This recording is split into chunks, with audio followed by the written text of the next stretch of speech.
Guys, welcome to this video by Alcos Ventures. The first thing we're going to discuss today is whether there's a point of saving money. Forget about whether it's hard to save money or whether you're able to manage to save something at the end of every paycheck. But if you're young, does it matter that you start saving money early? And can you really save a lot of money?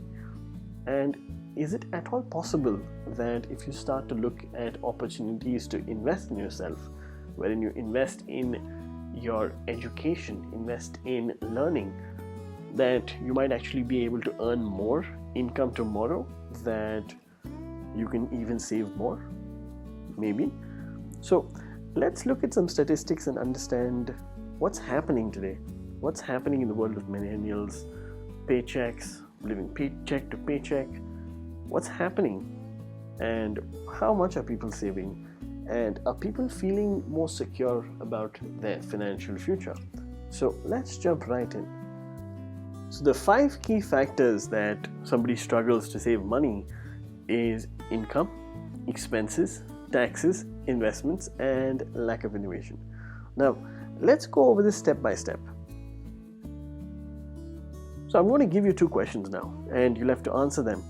And you can actually answer them in the comments below with your understanding and why you think that's the case.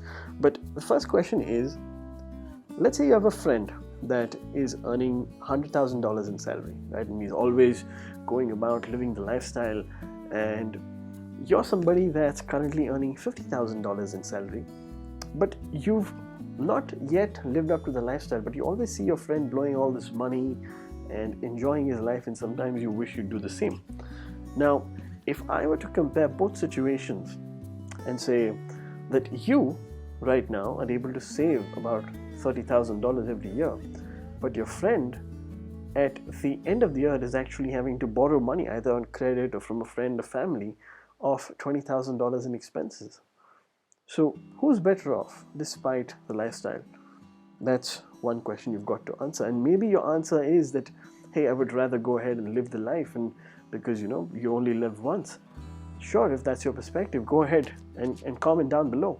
But if that's your perspective, maybe you have not yet realized that making money or even building a substantial net worth is a time game, it's a value game, it's a long-term game, and you've got to play that game consistently for you to get any kind of results. And let's also look at your perspective on the second question.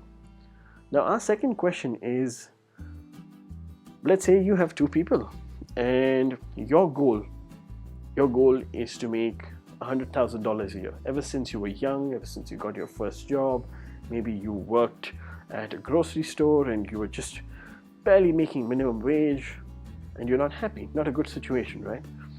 And your dream was to someday break out of this chain and land a job that makes $100,000 a year. Except it's 9 hours a day, you get an hour in between to have your lunch, but apart from that it's 8 hours a day. So let's just say $50,000 a year, working 4 hours a day is what your friend makes, and you did get that job, you now do make $100,000 a year, but you're spending 9 hours a day at your job. Now, who's at a better situation and why? So, of course, comment down below. What are your thoughts if making $100,000 a year or leaving your current job, and maybe you're making minimum wage as of now, as if you're watching this video, but yes, there's a way out. But if your goal is to make that $100,000 a year and you happen to get that job working 9 hours a day, yes, you can be happy. But then you meet somebody, or maybe it's a friend you already know, that works 4 hours a day.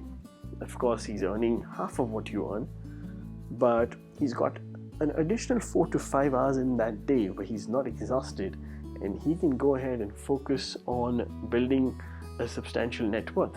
And maybe that's building a new business, maybe exploring a new project, or maybe he's freelancing on the side, or maybe he's just spending time learning a skill that in the next 6 months to a year will pay off substantially. Maybe he's already building a SaaS business that right now is not generating any income, but you can see that within the next 2 years.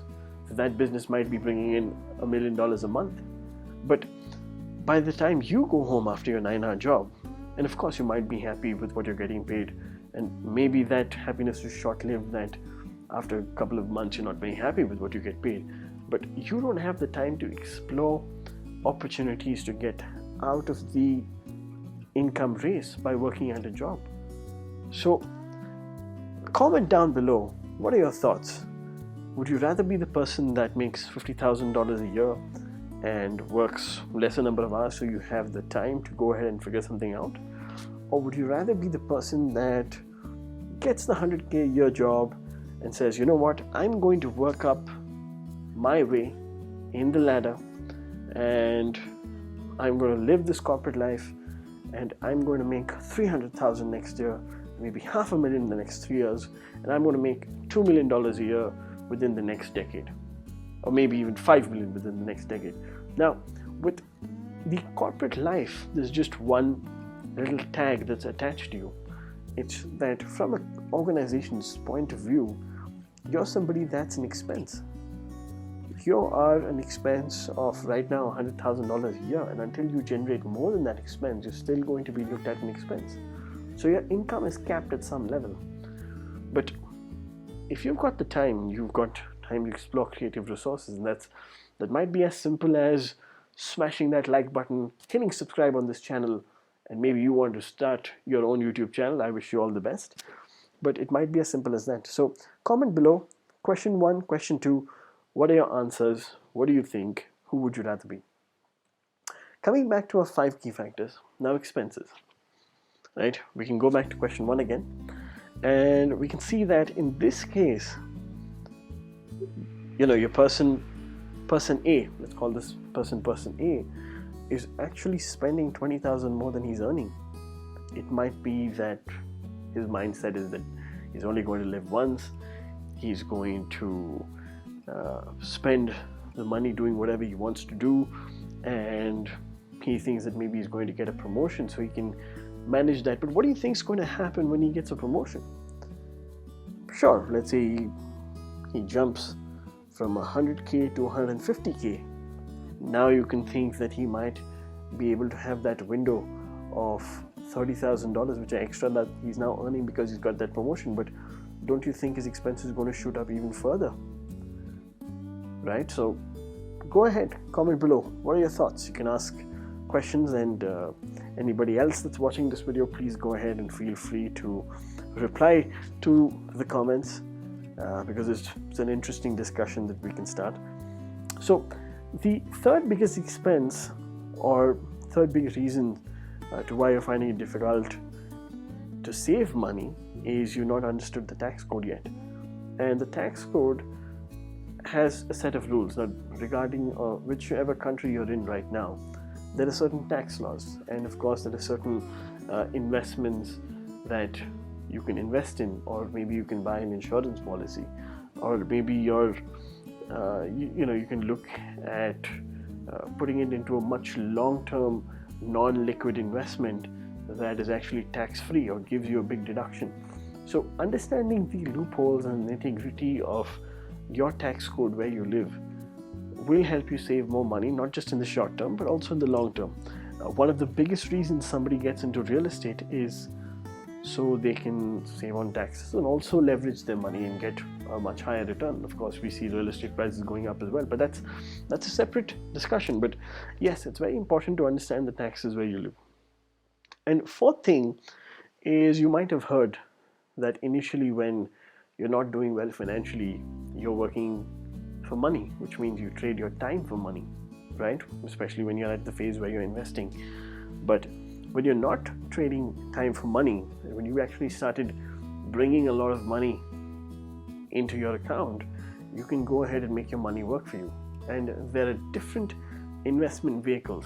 Now, that's what they are, they're vehicles. So they take the money that you currently have, and depending on the risk that you can take, you can go ahead and invest in a certain asset, which gives you either a fixed return or a risky return based on what you invest in. So these are things that you've got to look at and see what you can do to not just increase the return you get, not just increase the return you get on your money, but also try to grow your wealth as an overall. Now, the last reason that we have listed down here is lack of innovation. Now, everybody's key to this at some point or the other, but let me help ease your mind. Today, because of the information age, we have a lot at our disposal. There are a lot of resources and tools that you can look at to grow your wealth substantially. And it's, once again, if you go back to question number 2, whether you'd be the person with more time and less money, or less time and more money, and after a point, once you start to make that income, once you start to put in the work, everything is going to be recurring, everything is going to have momentum. So the time that you spent innovating might actually get you a much higher return, and after a point you don't even have to spend that time. You can focus on other creative things and aspects of your life that get you to a bigger part of the journey, and that's innovation.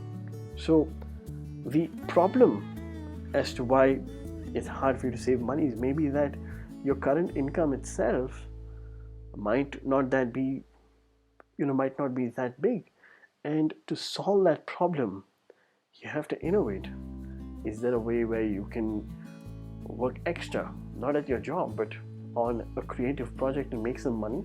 And can you turn that into a system? Can you follow a system that gets you extra money, where you can actually go ahead and start your own business? Can you out-innovate everybody that's in the market? Can you follow best practices of your industry and start to develop a very niche product that you're the dominating leader in? If that's a possibility, then you have to look at increasing your income, because once you start to increase your income, you can start to increase your investments as well, and thereby you'll have more opportunities to reduce your overall tax percentage. And in that time, if you've built the knowledge and the discipline and a better lifestyle, you'll also be able to cut down on your expenses, and this will give you more mental space to go ahead and innovate more. So it all starts with one decision. Everything is linked to one another, but to start with, look at your current income and you have to innovate. And if you don't have any income right now, it's not the best. It's not the best time also for you to go ahead and start innovating, assuming that you have people that are dependent on you for the next meal or the next paycheck. So start off by getting some income just to get the ball rolling. And if I'm just going to take an example, if you started to make $1 and you were at $0, go ahead and think of the next $5, $10, and then $100 and $1,000. So you might not make $1 million tomorrow or this week, but you can definitely learn the skills to get you from $10 to $100 in the next 2 to 3 weeks, and that's what you're going to focus on. So learn to innovate, read, look at industry related resources, identify trends that are happening in your business, and increase your income, and develop the discipline to reduce your expenses. And in general, reducing expenses is not just about the number or the actual dollar value of that expense, but it's also about your overall lifestyle. The more money you have in proportion to your expenses, the more mental freedom you have and the more you can innovate. And it really builds a better quality of life and a better sense of self.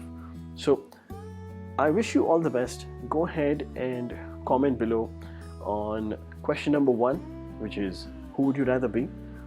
And question number 2 is, what situation would you rather be in? And would you rather take more money right now? And would you rather look at making less money right now but having the time to go ahead and out innovate? Of course, there's a risk involved because you might not be able to use that time to actually make that money.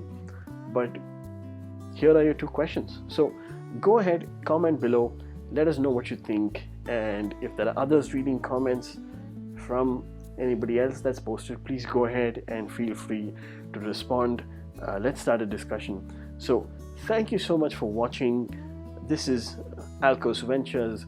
We're a channel where entrepreneurs are going to learn about entrepreneurship, finance, marketing, business, and we've recently also put out a couple of videos on accounting, because financial education, as you know, is the key to understanding entrepreneurship. So we wish you the very best. Go ahead and hit that subscribe button and comment below on your take or your opinion on both these questions. Thanks again. See you in the next video.